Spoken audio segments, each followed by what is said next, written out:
This is a reminder that even though it's freezing, you need to burp your house. While frigid temperatures have millions avoiding the outdoors,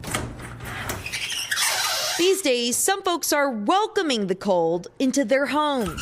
Just get some fresh air in there. You'll thank me, babe. It's part of a growing trend inspired by the age-old German practice known as lüften, meaning to air out by briefly opening the windows and letting the fresh air in. In the U.S., it's picking up steam under a quirkier quip: house burping. No matter the name, indoor air quality pro Tony Abadi says it has real benefits, including preventing mold, contaminants, and carbon dioxide buildup.